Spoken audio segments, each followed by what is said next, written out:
पाकिस्तान की सेनेट में एक इंतहाई अहम बिल पेश किया गया है और इस बिल में कहा गया है कि अंडर 16 यानी 16 साल से कम उम्र बच्चों पर सोशल मीडिया प्लेटफॉर्म्स इस्तेमाल करने की पाबंदी लगाई जाए।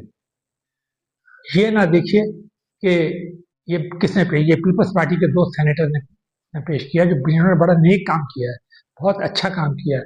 इसीलिए हम कह रहे हैं ये मत देखिए कि किस पार्टी से कौन ताल्लुक रखता है, ये पाकिस्तान की नस्लों से मुताल्लिक बिल है और ये बहुत ही ज़्यादा अहमियत का हामिल है। अभी हम आपको बताते हैं कि दुनिया भर में इस सिलसिले में क्या क्या हो रहा है, हम बताते भी रहे हैं आपको। सबसे पहले तो इस बिल को पेश करने की बुनियादी वजह यह है कि सोशल मीडिया प्लेटफॉर्म्स के ऊपर बड़ा डैमेजिंग किस्म का, बड़ा नुकसानदेह किस्म का मवाद जो है वो फैल रहा है और बच्चे उसे देखते हैं। पाकिस्तान में और पाकिस्तानी वालिदैन में एक रिवाज ये है कि वो बच्चों के हाथ में मोबाइल फ़ोन दे देते हैं, कार्टून लगा के या कोई दूसरी चीज़ लगा के, कि बच्चे जो हैं वो चलो मसरूफ़ हैं, माएँ खाना पका रही हैं या कोई और काम करे। पढ़ी लिखी ख़वातीन, पढ़े लिखे वालिदैन बच्चों को मसरूफ़ रखने के लिए, यानी बेबी सिटिंग के लिए ये मोबाइल। अब फिर वो ये मुड़ के नहीं देखते कि उसके बाद बच्चा कहाँ चला गया घूमते फिरते। बच्चा तो आदी होने के बाद तो फिर बहुत कुछ कर लेता है, इधर भी उंगली दबाएगा उधर। और फिर अंडर 16 आप सोचे ना, कोई 4, 5, 6 साल का बच्चा तो नहीं है। अंडर 16 का मतलब 16 साल का बच्चा है, तो किस जमात में होगा? कम से कम सेकेंडरी स्कूल तक तो पहुंच चुका होगा या पास कर चुका होगा। तो हम उनकी तरफ से गफलत बरतते हैं। पाकिस्तान में मैंने जैसा बताया 18 करोड़ से ज़्यादा स्मार्टफोन है, इसमें हम बड़ा फख्र करते हैं, कहते हैं कि हमारा मुल्क डिजिटलाइजेशन की तरफ जा रहा है, हम यहाँ पर आर्टिफिशियल इंटेलिजेंस का इनकलाब ला रहे हैं। लेकिन ये सब कुछ तो हम ला रहे हैं, लेकिन क्या हम ये देख रहे हैं कि हमारी आइंदा नस्लों का क्या बनेगा? उसके लिए हम कवानीन क्या बना रहे हैं? मैं आपको सिर्फ एक मिसाल देना चाहता हूँ ऑस्ट्रेलिया की, जिसकी पाकिस्तान में चंद बरस पहले बड़ी तारीफ चली। उनकी जो वजीर आजम थी आर्डन, उनको तो मिसाल यहाँ पे बना के पेश किया जाता था। लोग कहते थे वो तो मुसलमान हैं, बल्कि मुसलमानों से बेहतर है। यहाँ तक एक वाक़या हो गया था वहाँ पे, बड़ा खौफनाक अदीयतनाक, जिसमें पाकिस्तानी जो है कई हलाक हो गए थे। तो उन्होंने जिस तरह सलूक किया था बहुत ही काबिल। उस ऑस्ट्रेलिया में एक बिल मंजूर हो गया है। इतनी एडवांस कंट्री है ऑस्ट्रेलिया, जो गए हैं उन्होंने, पता है, आप अपने रिश्तेदारों से मोबाइल फ़ोन पे मालूम कर लें, बहुत सारे पाकिस्तानी यहाँ पे हैं। कितनी एडवांस, कितनी खूबसूरत, कितनी अच्छी कंट्री है।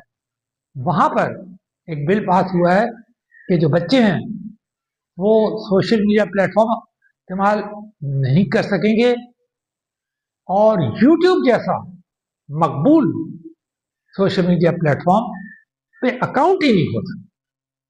पाबंद कर दिया, इसलिए कि उन्हें ऐसे शवाहिद मिले, उन्होंने ऐसा मवाद देखा है वहाँ पे यूट्यूब के ऊपर, जिससे उनके बच्चों के जहनों को बहुत नुकसान है। और जहनों का नुकसान का मतलब ये है पूरी की पूरी आपकी ज़िंदगी जो है ना वो दाव पे लग जाती है। और अगर 16 साल के बच्चे की ज़िंदगी दाव पे लग गई तो फिर 17, 18 उसके बाद आगे ज़िंदगी पे जो उसके जहनी असरात होंगे, फिर वो कौम पे जो उसके असरात पड़ेंगे, किस किस्म का माशरा तश्कील देगा, कैसे काम वो करेगा। पहले ही हम लोग जो हैं पाकिस्तानी बहुत ज़्यादा गैर कानूनी कामों के लिए, हमारे नौजवान बहुत जल्दी जज्बाती हो जाते हैं, बहुत जल्दी, उनमें सलाहियतें भी बहुत हैं लेकिन जज्बात में भी बहुत जल्दी आ जाते हैं। इसकी बुनियादी वजह यह है कि हमारे स्कूलों में, हमारे कॉलेजों में, हमारी यूनिवर्सिटीज़ में किसी किस्म की कोई तालीम नहीं। बस आपने IT, artificial intelligence, engineering, medicine, इन नाम ले लेके इनकी डिग्रियाँ तकसीम करनी शुरू कर दी, लाखों करोड़ रुपए फीस वसूल कर ली। आपने कहा जी हमने तो इतने घंटे इतना वो निकाल दिया, इतना कमाल कर दिया। कोई कमाल नहीं किया आपने। अगर ये जो हुनरमंद हैं, जो हमारे आईटी के हैं, जो आर्टिफिशियल इंटेलिजेंस के वो हैं हुनरमंद, और दूसरे साइंसेस के, अगर उनमें मॉरल नहीं है, मॉरल इंटेग्रिटी नहीं है, उन्हें ये पता नहीं है کہ غلط چیز ہے، مجرم مجرم ہوتا ہے، غیر قانونی چیز غیر قانونی چیز ہے، اور اس سے پاکستان میں اگر کوئی ہیر پھیر کر کے چھوٹ مل جاتی ہے تو دنیا بھر میں کوئی چھوٹ نہیں ملتی. ایک دفعہ آپ پھنس جائیں تو اتنی بدترین سزائیں ملتی ہیں کہ وہاں تو وہ جو نوجوان ہیں وہ پھنستے ہی ہیں، جیلوں میں جاتے ہیں، کوئی ان کی رہائی نہیں ہے. لیکن یہاں پر والدین اور ان کے رشتے دار جو ہیں اور بہن بھائی اذیت میں تڑپ تڑپ کے جو پریشان ہوتے ہیں، اس کا دھیان سے باہر ہے. آپ نے دیکھا ہوگا کئی انٹرویوز وغیرہ، لوگ رحم کی بھیک مانگ رہے ہوتے ہیں. آپ نے ہیومن ٹریفکنگ کے مسئلے میں دیکھا ہے. یہ ساری چیزیں ہم میں یکجا ہو کر پوری قوم کو، پوری ہماری جو تعلیمی نظام ہے اس کے اندر ہمیں شامل کرنا چاہیے. آپ ذرا باہر جائیے، وہاں تو بچوں کو 5-6 سال تک کوئی کتاب ہی نہیں پڑھائی جاتی. انہیں تو یہ بتایا جاتا ہے ٹریفک میں چلنا کیسے ہے، فٹ پاتھ پہ کیسے چلنا ہے، لائل بتی کا کیا مطلب ہے، کھانا پینا کیسے کیا جاتا ہے. یہ ہمارے یہاں وہ آدھا من کا بستہ لا دیا جاتا ہے چھوٹے سے بچے کے اوپر، 5-6-7-8 سال کے، اور والدین خوشی کے مارے پھولے نہیں سماتے کہ لو جی ہمارا بچہ تو بچپن سے ہی اسکالر بن رہا ہے، ہسٹری بھی پڑھ رہا ہے، جیوگرافی بھی پڑھ رہا ہے، آرٹ یہ بھی آئی بھی پڑھ رہا ہے، فلانا بھی پڑھ رہا ہے، IT بھی پڑھ رہا ہے. کہتے ہیں اب یہ اور ہے کہ جناب اس کے ہاتھ میں اسمارٹ فون دے دیتے ہیں. اب آسٹریلیا میں جب یہ پابندی لگائی گئی ہے تو کچھ سوچ سمجھ کے لگائی گئی ہے. اب ایسی ایپس آ رہی ہیں کہ آپ بچے کے ہاتھ میں اگر دے بھی دیتے ہیں، وہ 16 سال سے کم عمر کے بچے کے، تو وہ جیسے ہی ان ہارمفل ایپس کے اوپر جائے گی، وہ الرٹ جو ہے والدین پہ آ جائے گا کہ آپ کو بچہ جو ہے غلط چیز دیکھ رہا ہے، اور آپ فوری طور پر ایکشن لے سکتے ہیں بچے کے خلاف. تو ہمیں یہ ساری چیزیں، ان کی اویئرنیس ڈیولپ کرنے کی ضرورت ہے. ہمارا جو مین اسٹریم میڈیا ہے، ہمارے جو اہل دانش ہے، رات دن بیٹھ کے دنیا بھر کے اوپر باتیں کرتے رہتے ہیں.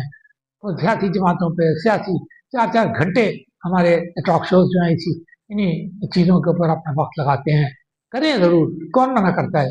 کسی پروپیگنڈے کریں، سپورٹ کریں، نہ سپورٹ کریں، اپوزیشن کریں، لیکن سیاسی نظام سے زیادہ تو سماجی نظام اہمیت رکھتا ہے. معاشرتی نظام، جیسا معاشرہ ہوگا، جیسے اس معاشرے کے فرد ہوں گے، وہ اسی قسم کی قوم بنائے گا. تو ہم اچھی قوم بنانا چاہتے ہیں، اچھی نسلیں پیدا کرنا چاہتے ہیں، تو پھر ہمیں ان چیزوں کی طرف بہت زیادہ توجہ دینے کی ضرورت ہے. یہ کہہ کے خوش ہونا کہ ڈیجیٹلائزیشن ہو رہا ہے، آرٹیفیشیل انٹیلیجنس کی پالیسی آ رہی ہے، یہ کر رہے ہیں وہ کر رہے ہیں، اس پہ بہت زیادہ